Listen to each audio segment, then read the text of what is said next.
Get ready for the unknown. If you love feeling the chill down your spine and venturing into stories that will take your sleep away, subscribe to our channel now and activate the bell. Don't miss the next horror tales that will take you to the darkest corners of your mind. Are you ready to face your fears? Portal is open. Enter. No one dared cross the Devil's Bridge after sunset. The screams. It was the screams that kept the small village away from the bridge at night. Stories about lost souls, visions of shadows, and unexplained disappearances made the place a living legend. Helena didn't believe in legends, at least not until that night. She refused to believe the old stories that the locals told with wide eyes.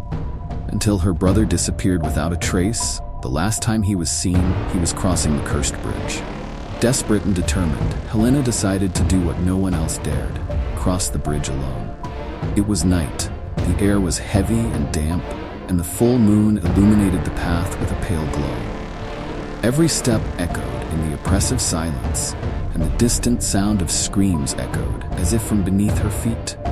She felt like she was being watched, an uncomfortable sensation that tightened her chest with every meter closer to the bridge. When Helena reached the middle of the bridge, the air suddenly chilled, as if a dark presence had taken over. It was there that she saw it for the first time. A shadow, humanoid, standing on the other side, waiting patiently. She hesitated, fear rising in her throat. But she couldn't retreat. Not now. Her brother was somewhere in that damned place, and she vowed to find him, no matter what she faced. As she advanced, the shadow moved. Its eyes shone with a diabolical intensity, as if it was waiting for something. "You came for your brother," whispered a low voice, which seemed to come from everywhere at once. Helena stopped breathing for a moment. How did the figure know?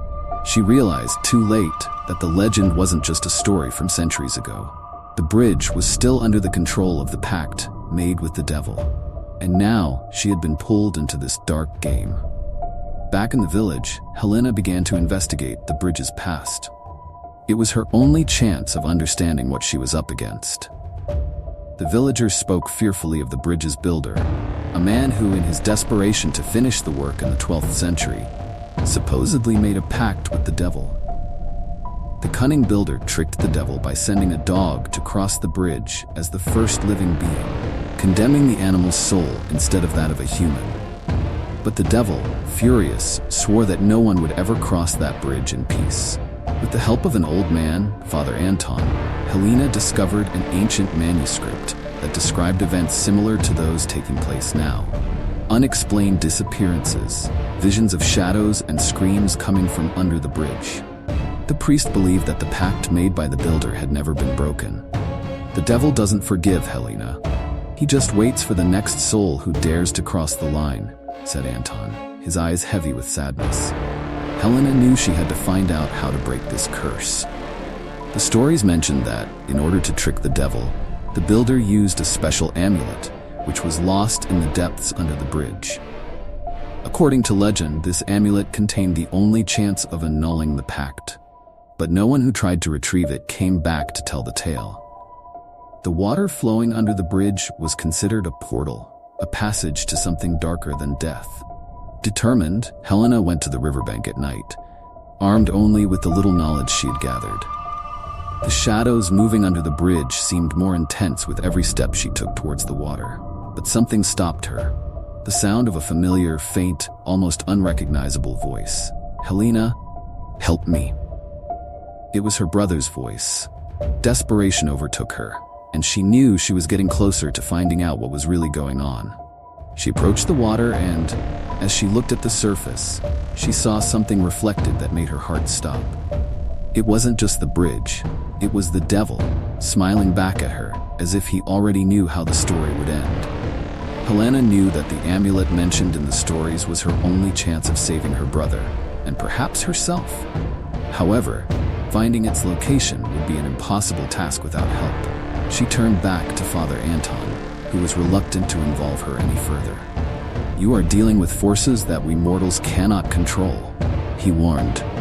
However, Anton revealed a crucial detail that had been kept secret for generations. The builder of the bridge had not only deceived the devil, but had sealed the amulet in an underground crypt hidden beneath the stones of the bridge, on the opposite bank. Helena returned to the bridge, this time accompanied by the priest, who moved slowly with his cane.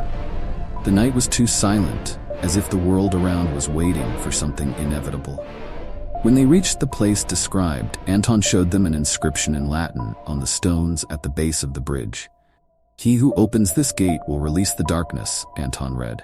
But Helena had no choice. With trembling hands, she began to remove the stones, one by one, revealing a narrow opening that led downwards. As she descended, the smell of rot enveloped her. The air was thick, and the screams that used to come from under the bridge now seemed closer. Helena found a small underground chamber, where in the center, on a moss-covered altar, was the amulet. It was a piece of black metal, carved with symbols she didn't recognize. The amulet seemed to pulsate, as if it had a life of its own.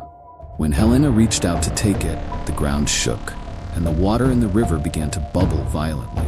An icy wind swept through the tunnel, and the shadows on the walls began to move of their own accord. "He's coming," said Anton, with a tone of terror that Helena had never heard before. Before she could react, the entrance to the crypt was sealed with an invisible force, and they were trapped inside. With the amulet in her hands, Helena knew she had woken up to something. The pact was back on the surface, and now she would have to face the demon himself to save her brother and undo the curse. In the darkness of the crypt, Anton told Helena a truth he had kept hidden all his life.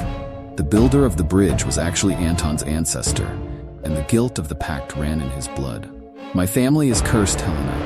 Every generation lives under the shadow of that pact," he said, his voice trembling.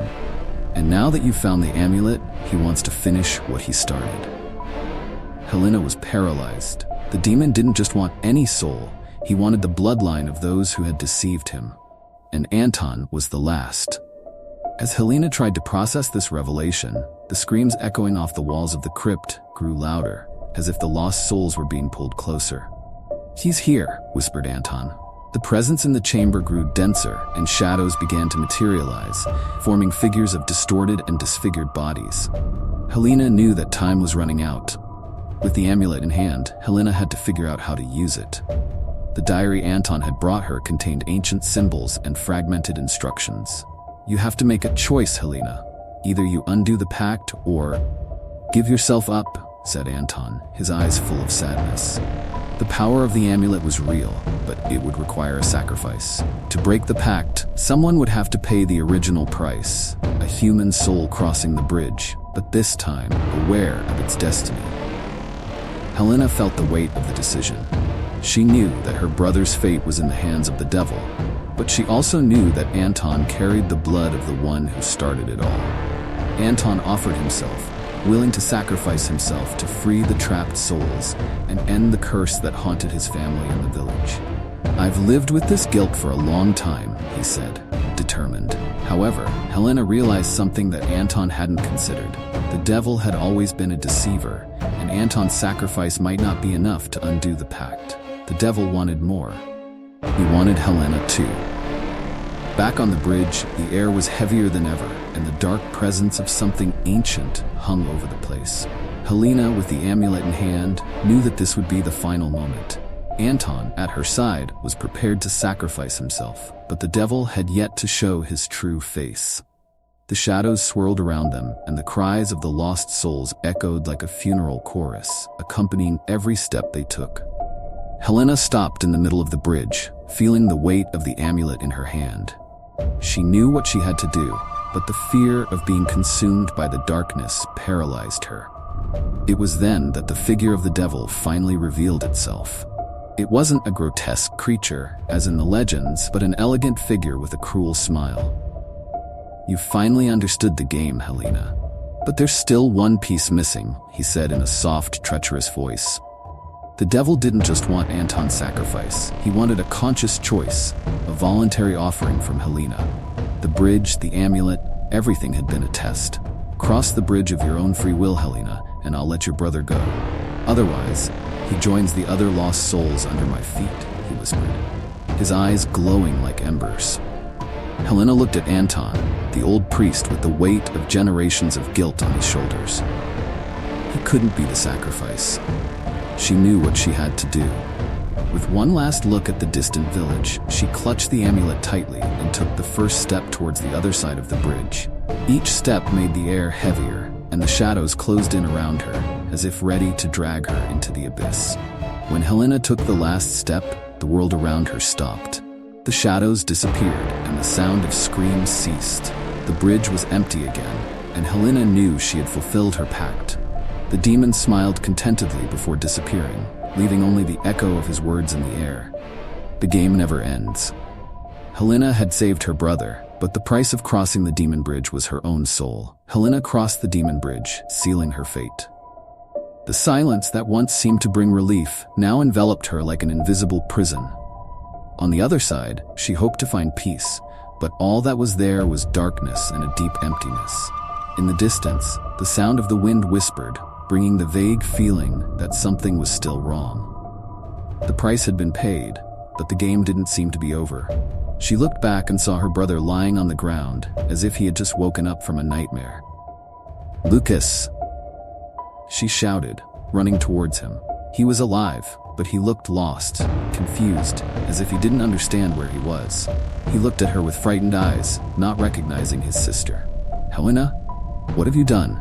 Lucas's question sounded like a blow, and Helena felt the weight of her decision crushing her. Before she could answer, something strange happened. The bridge, which had once been solid beneath her feet, began to crumble, stone by stone. The ground around her opened up as if the earth was being torn in half, and a dense darkness emerged from the depths. The air was filled with the sound of the cries of the lost souls Helena thought she had freed. They were back, but this time they weren't just echoes. They were real, deformed by pain and hunger. Helena tried to pull Lucas up, but her brother seemed trapped by something invisible. The shadows around him began to take shape, extending like claws around him. You brought him back, but you can't save him," said a familiar voice. It was the devil, his elegant figure reappearing in the midst of the destruction. He smiled, as if he had been waiting for this moment. "Do you think you fooled me, Helena? The price was paid, yes, but it was never for just one." Helena felt her blood run cold in her veins. The demon hadn't asked for just one soul, he wanted both. Helena tried to retreat, but it was too late. The shadows entwined around Lucas, dragging him towards the center of the now rapidly collapsing bridge. "Helena, please don't leave me," he screamed, the desperation in his voice breaking his sister's heart. But she couldn't move, as if trapped by an invisible spell. The devil looked at her with amusement in his eyes, while Lucas was swallowed up by the shadows. "Did you really think you could win?" The devil's voice echoed, soft but full of venom. The bridge was never just a symbol of a pact.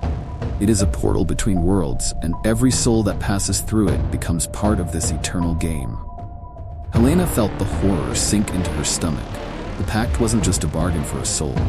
It was a cycle of endless suffering, and she had restarted that cycle, condemning herself and her brother.